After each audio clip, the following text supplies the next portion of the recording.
El cielo de la aldea siempre parecía más grande en aquellos veranos, como si todo el mundo cupiera dentro de sus tonos dorados. Elena aún recuerda el olor del campo a primera hora de la mañana, una mezcla cálida de tierra húmeda, hierba recién cortada y ese toque dulce que venía de los almendros en flor. Era un aroma que anunciaba libertad y anunciaba a Manuel. Manuel no tenía nada, pero lo tenía todo. Vivía en una casita humilde al final del camino de tierra, con paredes descascaradas y un tejado que crujía cada vez que soplaba el viento del norte. Pero él sonreía, como si fuese dueño del sol. Su ropa siempre tenía manchas de barro o aceite, porque trabajaba desde niño en los talleres del tío Roberto, pero sus manos eran cálidas, firmes, capaces de arreglar cualquier cosa, menos una promesa rota. Elena lo conoció un viernes por la tarde, cuando cayó con la bicicleta al intentar esquivar a una gallina distraída. Manuel apareció corriendo, con el pelo revuelto y los ojos llenos de preocupación. ¿Estás bien?, preguntó, agachándose a su lado. Ella asintió, aunque el corazón le temblaba más que las rodillas. Manuel le ofreció la mano.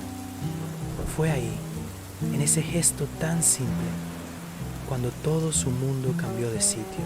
Sus dedos se rozaron y algo en su pecho despertó, algo que no entendía, pero que ya nunca volvería a dormirse. Durante semanas se encontraban sin planearlo, o al menos eso fingían. Él pasaba por el pozo justo cuando ella iba a buscar agua.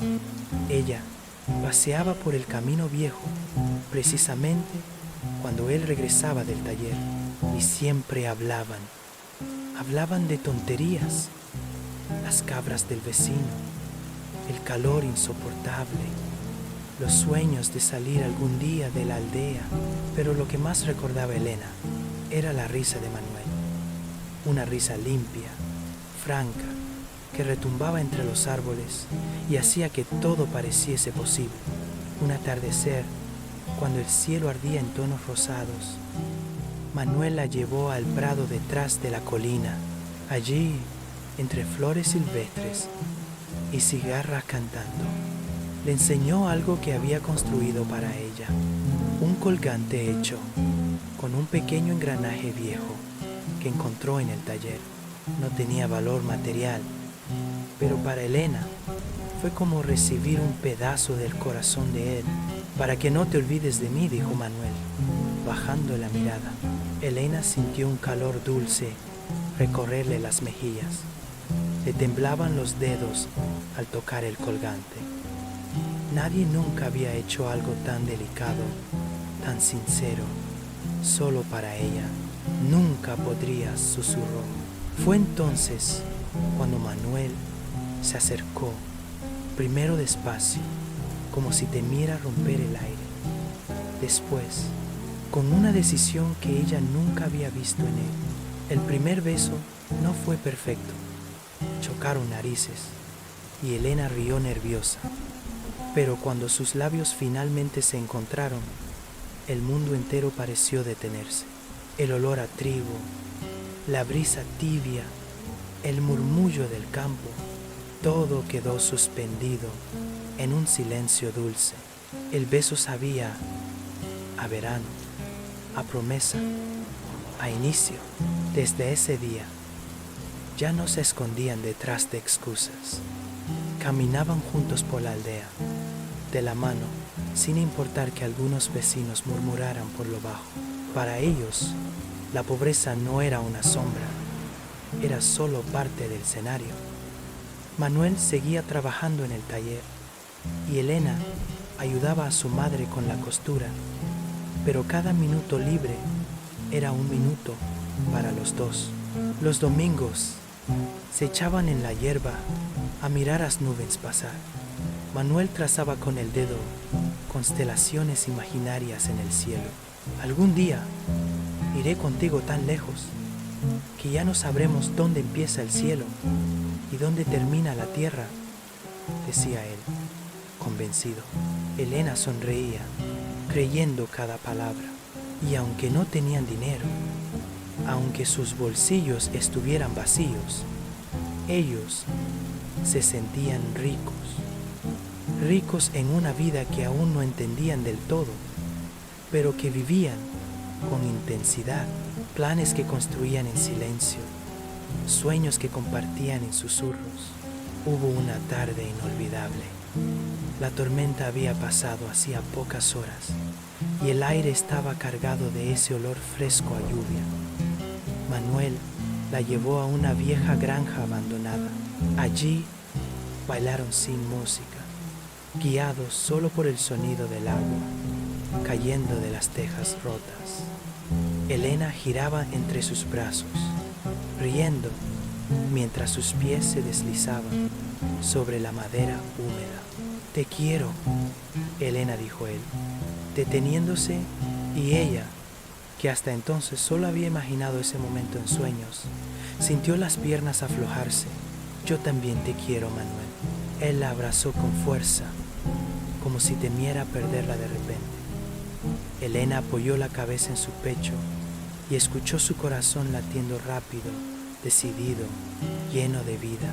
Aquel latido quedó grabado en su memoria para siempre, porque ese fue el verano en que aprendieron lo que era amar sin límites, sin condiciones, sin saber que la vida, tarde o temprano, siempre encuentra una forma de complicar lo que parecía eterno, pero en ese momento, en ese único y precioso momento, solo existían ellos dos, jóvenes, pobres, libres y profundamente enamorados. La primera vez que lo vi fue en la Plaza Mayor, frente a la iglesia. Su llegada no pasó desapercibida. Un carruaje negro, impecable, tirado por 2 caballos blancos que parecían esculpidos en mármol. La gente salió de sus casas solo para mirar. Yo también observaba desde la esquina, con un cesto de telas entre los brazos. Cuando él bajó del carruaje, el sol se reflejó en un anillo enorme que llevaba no dedo. Era como si todo en él brillara de forma exagerada. El traje, el reloj de cadena, até mesmo o sorriso trenado. ¿Quién es ese?, pregunté a mi madre, que estaba a mi lado. Ella ni siquiera disfrazó la emoción. Don Álvaro de Castelblanco viene de Madrid. Dicen que ha comprado las tierras de los antiguos Montero. Un hombre importantísimo y soltero. Ese y soltero me cayó como una piedra en el estómago. No hice caso, o al menos intenté no hacerlo, pero aquella frase empezó a resonar dentro de mí en los días siguientes, como una campana pesada y constante. Don Álvaro comenzó a aparecer por todas partes. Era como si la aldea hubiese decidido girar alrededor de él. Cada vez que pasaba, las mujeres murmuraban, los hombres se enderezaban y mi madre suspiraba de forma que me irritaba profundamente. Ese hombre podría darte una vida que nosotros nunca podremos darte, me repetía mientras cosíamos juntas. Yo no necesito una vida rica, el amor no llena la despensa. Isabel, aquella frase se me clavó como una espina. Yo intentaba ignorar todo eso. Me aferraba a Manuel como quien se agarra a una cuerda antes de caer al vacío, pero algo dentro de mí empezó a agrietarse, no por deseo, sino por miedo. O miedo destruye más rápido que cualquier tentación. Un día, don Álvaro Vino hasta la tienda, donde ayudaba a mi madre. Quería encargar un traje especial, hecho a mano. El olor a su perfume amaderado, intenso, se coló en mis sentidos, diferente del aroma simple del campo al que siempre estuve acostumbrada. Él me miró y sus ojos azules eran tan fríos que até brillaban. Señorita Isabel, ¿verdad? Asentí, nerviosa. He oído que tiene talento para la costura. Sus manos. Hizo una pausa, observándome de una forma que no supe interpretar. Parecen delicadas y precisas. Me ruboricé de una forma ridícula. Era raro, incómodo, pero me sentí vista, y esa fue la primera grieta. Los días siguientes, mi madre ya no hablaba de otra cosa. Imagínate, hija, un hombre como él. Podrías vivir en una casa de verdad, con habitaciones para tus futuros hijos, con comida en abundancia, con vestidos finos. Pero yo amo a Manuel, respondía siempre. El amor se pasa, la necesidad no. Mi padre, silencioso durante semanas, finalmente intervino. Isabel, don Álvaro, podría asegurar tu futuro. Todos aquí lo dicen. Sería una insensata si no lo considerases. Aquel insensata me dolió más do que quería admitir. Poco a poco, la duda se instaló en mí, como una sombra persistente. Eu vi a Manuel llegar do trabalho, cansado, sucio, pero sonriendo para mí, como aquel amor tan sincero. Y me preguntaba si esa sonrisa sería suficiente dentro de 20 años, si seguiríamos felices cuando las facturas llegaran, cuando los niños lloraran, cuando la vida se pusiera difícil. Era egoísmo querer estabilidad, era traición pensar siquiera en eso. Una noche, don Álvaro organizó una fiesta en la nueva hacienda que había comprado. Toda la aldea fue convidada. Fui obligada a ir con mis padres. La mansión era de mármol blanco, con lámparas tan grandes que pensé que podían caer sobre nosotros. Había música, comida, perfumes caros en el aire. Una vida que yo solo había visto en relatos de revistas antiguas. Don Álvaro se acercó a mí con una copa en la mano. Isabel, la aldea se queda pequeña para alguien como tú. Mereces más, más. Esa palabra fue como un veneno dulce. Me habló de viajes, de vestidos, de estudios que podría pagarme, de una vida sin preocupaciones. Yo escuchaba, envuelta en un torpor extraño, pensando en lo que nunca había imaginado tener. Y entonces, como un golpe seco, pensé en Manuel, en sus manos ásperas, en su casa humilde, en los sueños que compartíamos tumbados en la hierba. Y por primera vez, esos sueños me parecieron demasiado pequeñitos. Me odié por pensarlo. Volví para casa esa noche con el corazón dividido en dos. Manuel me esperaba no camino, sonriente, sin imaginar la batalla que se desenvolvía dentro de mí. ¿Lo pasaste bien?, preguntó. Sí, respondí, evitando sus ojos, y él lo notó. Manuel siempre lo notaba. Isabel, ¿qué te ocurre? Pero yo no supe decir, porque era vergonzoso admitir que la riqueza me había deslumbrado, que el brillo de las joyas había apagado por un instante la luz cálida de nuestro amor. No dormí esa noche, ni la siguiente. La frase de mi madre, repetida como un eco cruel, me perseguía. El amor no llena la despensa. Y así comenzó mi caída. No como una decisión, no como un acto, sino con una duda. Una duda que germinó y me destruyó. No hay un amanecer en mi vida que recuerde con tanta nitidez como aquel en el que decidí traicionar a Manuel. A veces me pregunto si el cielo sabía lo que estaba a punto de hacer, porque amaneció gris, apagado, como si hasta el sol se negara a presenciar aquello.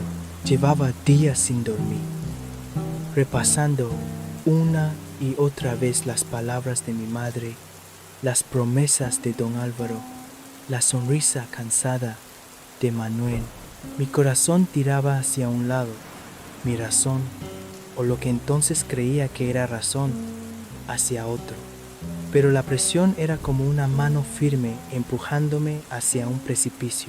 Esa mañana, Manuel me esperaba junto al viejo molino, el lugar en el que siempre nos encontrábamos desde adolescentes. Cuando lo vi, con su camisa remendada, el pelo despeinado y un ramo pequeño de flores silvestres entre los dedos, sentí algo dentro de mí romperse con un chasquido seco. Era como si mi alma me suplicara que huyera hacia él, pero mis pasos siguieron avanzando hacia la condena. Isabel, dijo él, sonriendo, te he echado de menos. Yo tragué saliva, sentía la garganta cerrada, como si tuviera un puñado de piedras dentro. Manuel, tenemos que hablar. Apenas pronuncié esas palabras, su expresión cambió.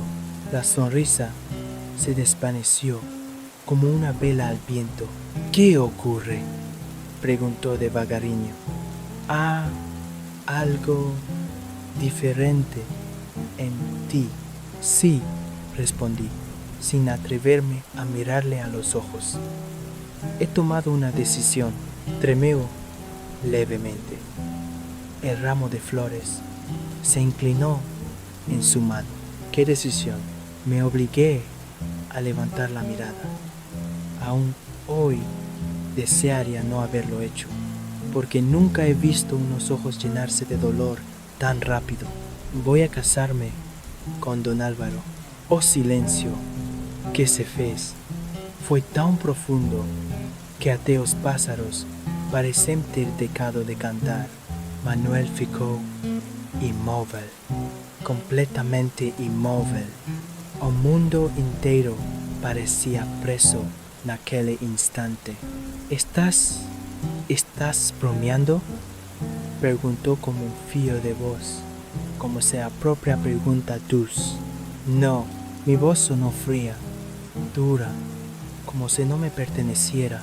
Él soltó un suspiro quebrado, como si le arrancaran o ardo peito. Pero, Isabel, ¿y nosotros?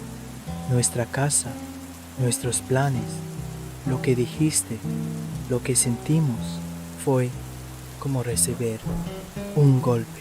Yo también había soñado con esa casa, con esos planes, pero en ese momento fui cobarde. El amor no es suficiente, falei, repitiendo palabras que nem eran mías. No podemos vivir siempre así, Manuel. Tu salario, la vida en el campo, nunca tendremos nada. Él dio un paso atrás, como si yo te hubiese le dado un tapa. ¿Y eso importa tanto para ti? Importa, mentí. Sí, seus olhos brilharam, no de raiva, mas de pura tristeza. Isabel, yo te amo. No tengo nada más que ofrecerte que mis manos, mi trabajo, mi vida, pero es tuya. Era tuya. Eu engoli o choro, mas uma lágrima escorreu así mismo. Lo siento. Fue todo que conseguí decir. Lo siento, Una frase tan inútil que hasta hoy me arde en la boca. Manuel deixó caer as flores. Elas tocaram o chão como um som suave, mas para mim pareceu um estrondo. Não vayas, suplicou, com a voz já sem forças. Não te cases com ele. Podemos encontrar una forma.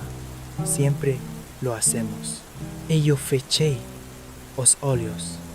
Por um momento, estive a um fio de correr para seus braços, de mandar o mundo inteiro ao diabo, mas a imagem da mansão, das promessas, da pressão familiar, tudo caiu sobre mim como um peso irreversível.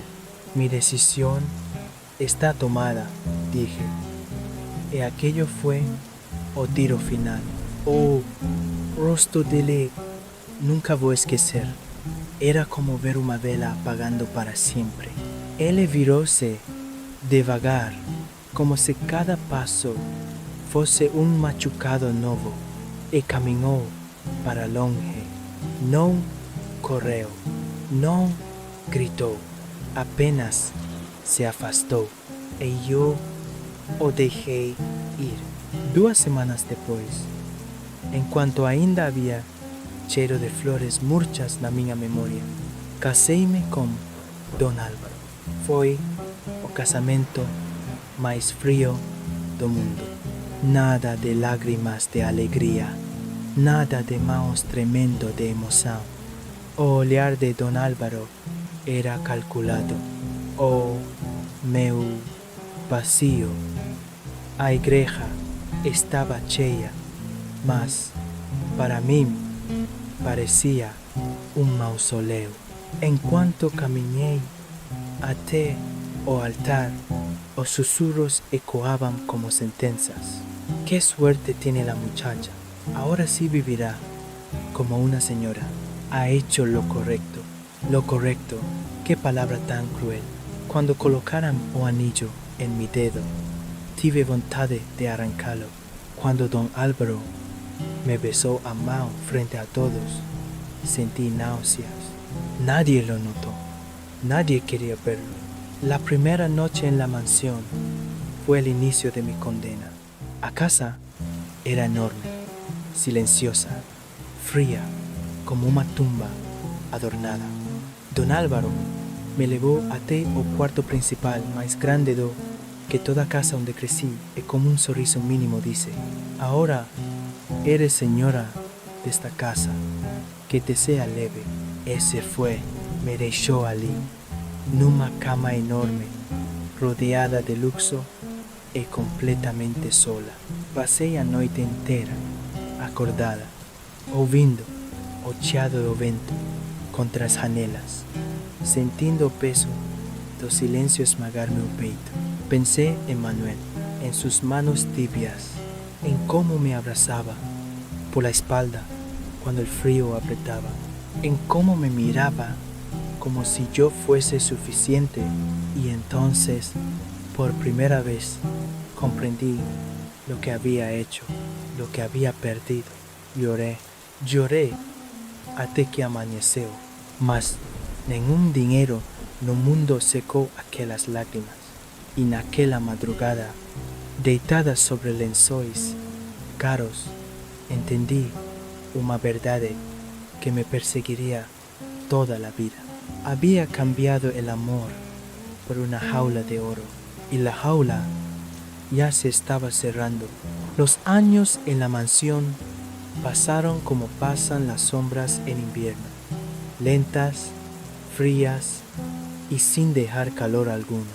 Yo tenía todo lo que cualquier persona podría desear: vestidos de seda, un coche brillante esperándome en la entrada, joyas que relucían más que las estrellas, y aún así nunca me sentí tan pobre.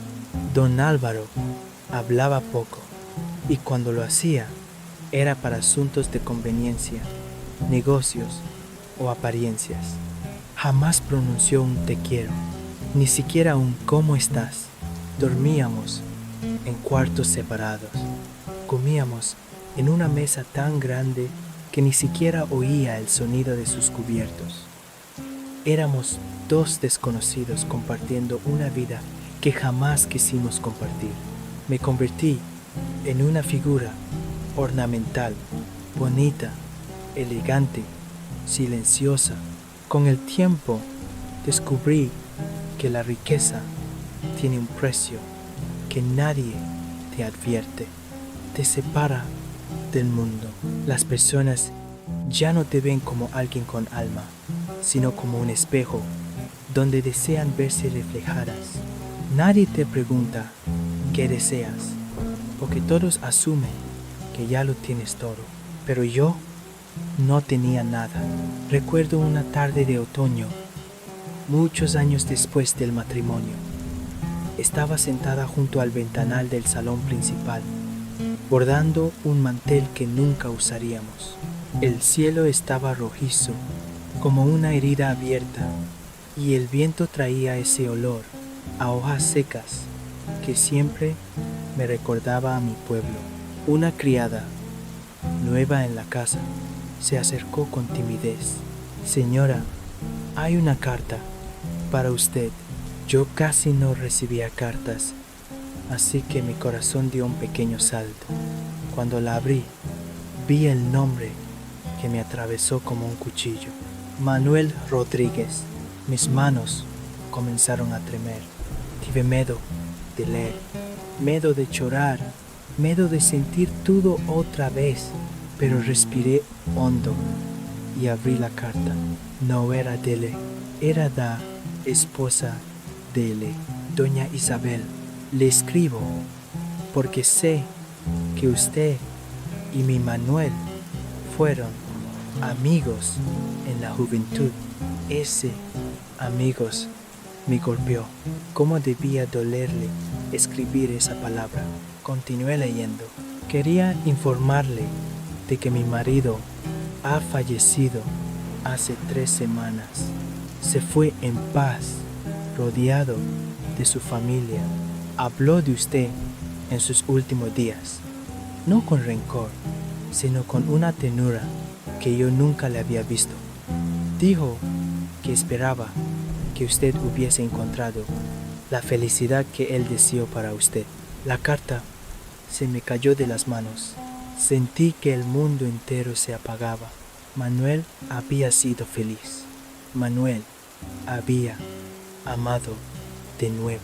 Manuel había formado una familia, la familia que yo le negué. Y aún así, en sus últimos días, pensó en mí, no con rabia, no con resentimiento, sino con ternura. Aquel hombre al que yo había destrozado seguía siendo más noble que yo. Lloré durante horas, lloré até ficar sem voz, sem fuerzas, sem nada. Lloré porque él había encontrado lo que yo nunca encontré. Lloré porque su felicidad era la prueba final de mi error. Y lloré porque ya era demasiado tarde. Los años siguientes fueron un eco silencioso. Don Álvaro murió de un infarto, dejándome toda su fortuna. Una fortuna que en aquel momento já não tinha qualquer significado. A mansão ficou ainda mais grande, ainda mais fría, ainda más vacía.